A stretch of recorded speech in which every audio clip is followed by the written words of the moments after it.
Mix by AG recording studio.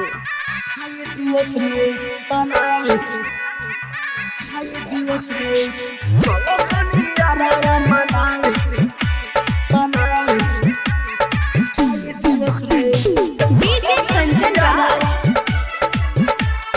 Hajipur Vaishali.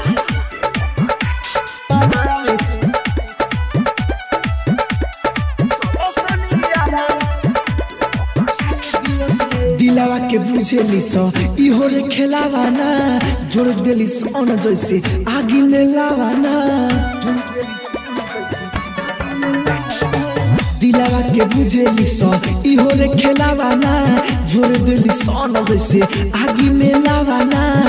हो दीवाना वाला पैसे के जियो सोनो रे चलो चलो सनिया रावा मनावे आज से बेवफाई दिवस रे, आज से बेवफाई दिवस रे। चलो सनिया रावा मनावे आज से बेवफाई दिवस रे। आप सुन रहे हैं एजी एंटरटेनमेंट की धमाकेदार प्रस्तुति। डीजे कंचन राज हाजीपुर वैशाली।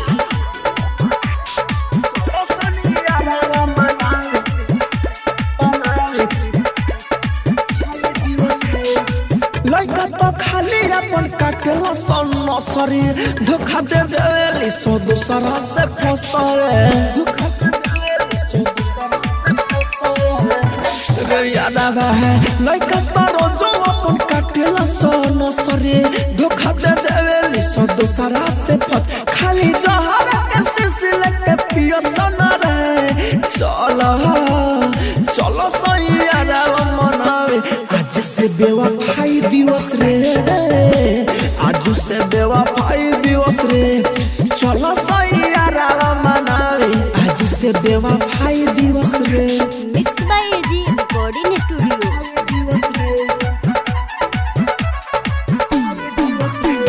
डीजे कंचन राज हाजीपुर वैशाली।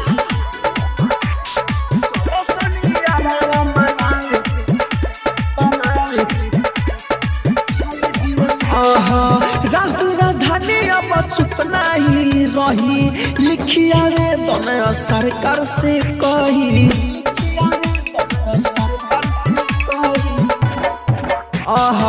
राहु राजधानी अब चुप नहीं रही लिखिया रे दोनों सरकार से कही।